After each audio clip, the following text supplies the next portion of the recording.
All right, I just found this on Dave Ramsey. This is a guy calls in, wants to buy the company that he currently is an employee at and use seller financing. And this conversation with Dave Ramsey is great. Let's go to the video. Derek is going to be next. Derek is in Illinois. Hi, Derek. Welcome to the Entree Leadership Podcast. How can we help? Hi, Dave. I'm the general manager of a repair company. We have about 35 employees, and I am going to have the ability, or I'm in talks to have the ability to purchase the company. And I'm kind of wondering whether or not I should continue down this road based upon some general differences I'm having with the owner on general day-to-day operations. Okay, so you don't agree with the way it's being operated now? Yeah, we kind of butt heads when it comes to personnel and the handling of employees. And if you own it and you buy it from him, why would there be a butting of the heads? He would no longer have a say. Right. I think the important detail I probably omitted was that I think we'd had some talks 3 years ago about it being around this time, and now we've kind of pushed that timeline back another 2 to 3 years, and I'm concerned about whether or not I can hang on that long myself to get there. So I guess I'm kind of looking for some advice on how to maybe. So why is he pushing the timeline? I'm not 100% sure. I think it has to do with financials on his end. All right, so before we go into that, this is kind of a case that we see a lot. Is the guy really a motivated seller, or just he wants an ego price? Because if the guy's 40 years old and he says, hey, I want to go on to the next thing, it's pretty hard to recreate something that's going well and do it a second time.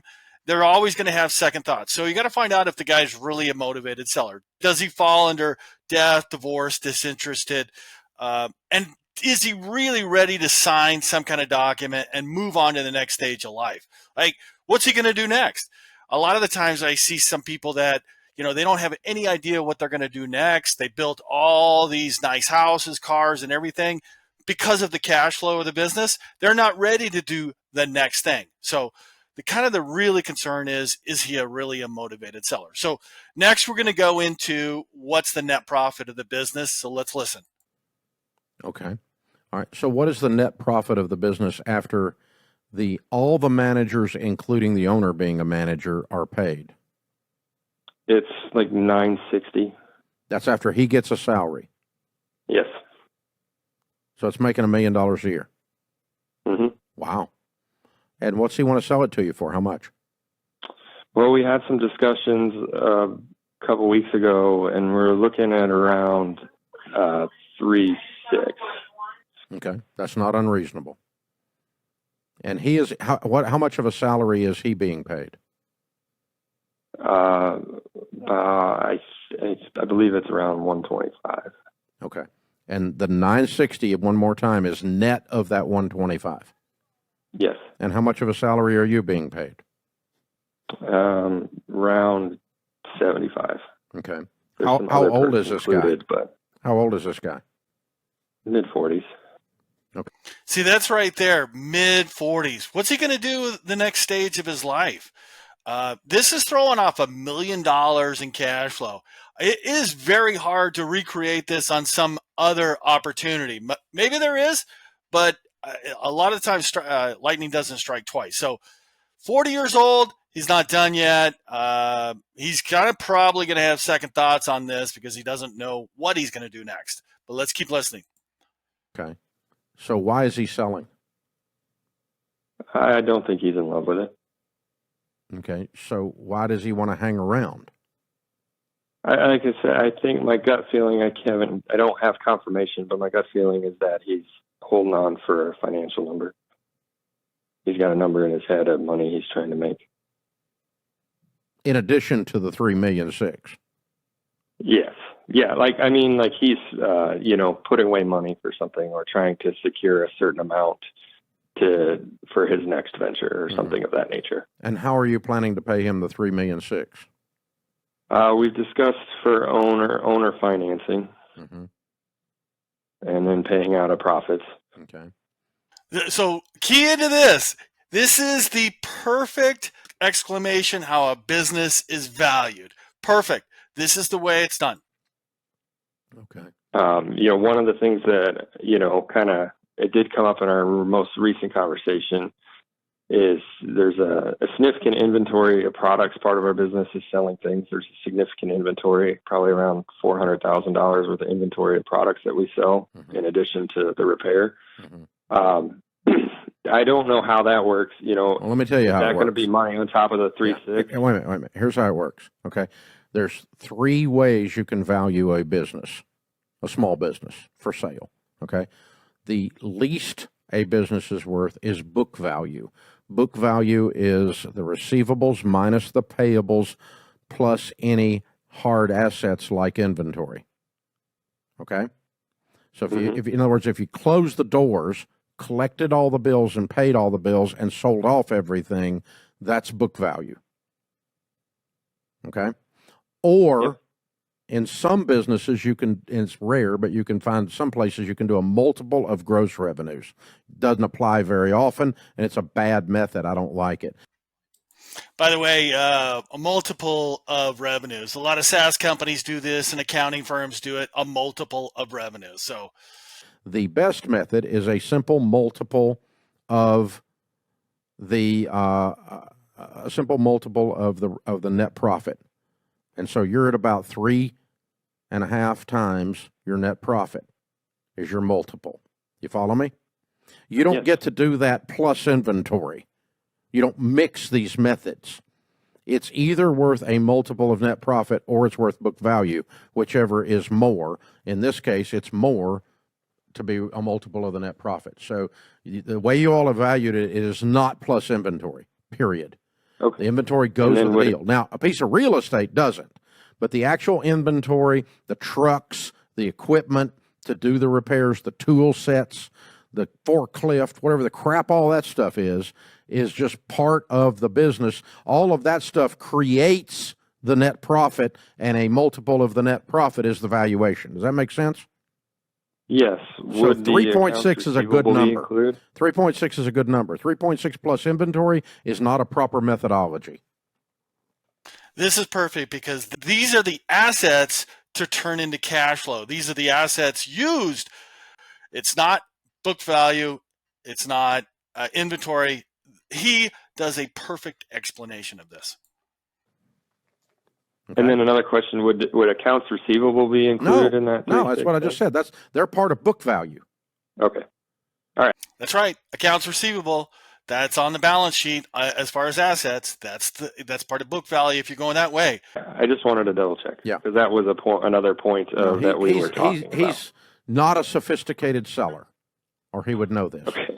He's just a guy. Okay. This guy that's got a company that's doing pretty good. All right, so here's what I would do in your case, and that's why you're calling. I would say the 3.6 is a really good number. If I were in your shoes, I would offer him 125 plus 960. I would, whatever percentage that is. In other words, if I were you, I would live on your current salary, and I would give him 100% of the profits above that, or 90% of the profits above that. Okay, real profit. Mm-hmm. You live on your old salary until he gets his 3.6. So let's call it $1 million. And that means in 3 years and a half, he's going to have all his payout. That might solve his problem that he's drag butting his feet around on if he thought he was going to get all his money that fast. Okay. So if you give him 90% of profits or 80% of profits, after you receive only a salary of 75 or maybe 100, I don't care, something like that. In other words, you're not going to take money out of this until you get him off your back. And if profits go down, you don't owe him anything except the profits. You don't have a fixed payment. There you go. That's how to do 100% seller financing if you're in the company and he trusts you to run the business. If you're outside the company, there's a much bigger risk of trying to do this type of deal. So if there's a COVID quarantine and your profits went in half, you don't owe him $900,000. You would owe him 400,000 or whatever, right? Right. I'm going to give you all profits above X, or a percentage of profits above me taking this base salary until we get you to 3.6, whatever that timeline is. It should be in the 3 to 5 year range that you get all your money. It's very important to write that in the purchase agreement, is the percentage of profits, just the profits, not a specific number. And if we're going to do that, I want to execute that sometime in the next 12 months. Yeah, so what he's trying to do is chitter get off the pot, right? Are you just looking for an ego number, or are you actually trying to sell the business? This will let you know if he's a motivated seller or not. Put it in front of him, have him sign it. And that gets him out of your hair. Yeah, from your experience, you think just a forward conversation, offering something to that nature will move this along? I hope so. Otherwise, you're going to it's going to help you discover what the blocker is. What's the blocker? Because if he comes back and goes, no, okay, I don't understand. Because we've agreed on a number, and I figured out a way to get you the number really, really fast. Why are we waiting? I don't want to wait. And this is how it would be if I was sitting there. You got to help me here, because I got to understand. I don't understand. Because now, what are the differences of opinion about how operations go that y'all are having? What's that over? Well, he wants to be tougher. He wants to be tougher than you, or vice versa. He's definitely tougher than me. A little more old school. Little less, building. A little less willing to build. Deal with the employees that we're kind of don't have in this day and age. Where you have to deal with things a little bit differently than you could have 10 years ago.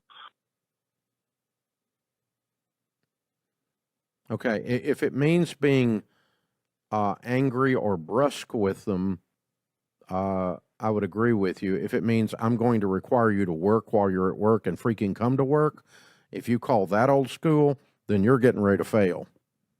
No, that's not the problem. It's more the first one. Okay. All right.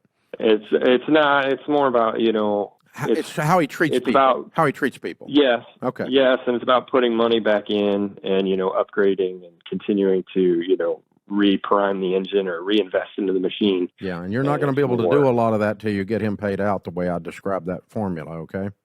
Right. Right. You're not going to be able to do a lot of that if you're giving them 90%, 100% of the profits. So you may have to negotiate what's going to require for capital expenditures going forward. Because if all his equipment is depreciated and there's a cost to that, running that equipment, and the equipment keeps breaking down, you've got to work that into your 100% seller financing agreement. So, but at least he's going to be gone really fast. And you got no payments and $900K coming in, you can really do a whole lot. Yeah, and that's that would be ideal for me. That would be something that I would like to go for. I think they were looking, or he's looking for more of a a 30-year amortization. But I told him I don't want to be in business with you for 30 years. I don't want to be in debt for 30 years. There's no prepayment penalty. I'm going to pay you out, and you can take all that. He could take all that money and invest it. And make more than you're going to be paying him, because you weren't going to pay him a high interest rate anyway. That's the point, right? There's other places to put the money. If you're going to pay him interest, seller financing interest at 6%, he's going to make more money other places. Mm-hmm. He put in mutual funds, he'll make more on it than you were going to pay him in interest. Right. So he doesn't want to keep a low interest 30-year AM. He just thinks he wants steady payments so he can go on to his next thing. He doesn't. He wants $3.6 million in his checking account. That's what he really wants, if he's smart. I want it in there as fast as I can get it from you, because you might screw this up and I don't get my money. Yeah. If I'm him, right? So. Yeah. Right. Yeah. From his point of view, yeah, that is a real concern. That's what I'm saying. So I don't want to drag this out 30 years. That's dumber than a rock. I want to get the devil out of Dodge, man. That's a point. I've interviewed about 150 seller acquirers, and they always want to get every single one of them, get the seller out as quickly as possible. That's the thing. Hey, you're doing good. You're really thinking this through. You have identified the value system differences in the way we treat people and relationships in the business, and that's very important. That's a sign you're going to succeed. And you've got a good nose for how people. Your emotional EQ is your EQ is excellent. Your emotional quotient. You're seeing this with really good wise eyes. I like everything you're saying. So I think you're going to do really well. I would just draw this thing to a head by laying something on the table, a little one-page deal sheet that outlines what I just said, and go 12 months from today, we're going to close, and you're going to take 3.6, and you're going to take it as 80% of the profits. And the profits are based on me taking a $75,000 salary and no 125. So your 125 adds to the salary or adds to the profit base. And so you're going to get your money that much faster. And, you get to take that money, invest it, and you're going to be like a multi-millionaire. You're going to love your life, dude. And sign here, press hard. There's 3 copies. Here we go. Let's get this done. So this is a perfect example of how to get seller financing with the business. You got to find a motivated seller. And a lot of the times he may want to sell, but you really got to put the contract, put the offer in front of him and make sure he moves forward towards that. Or it's just going to say, I'm not ready yet. I'm going to wait till I'm 50. It's throwing off $1 million in cash. I got this great house. I got all these cars. I'm doing all these vacations.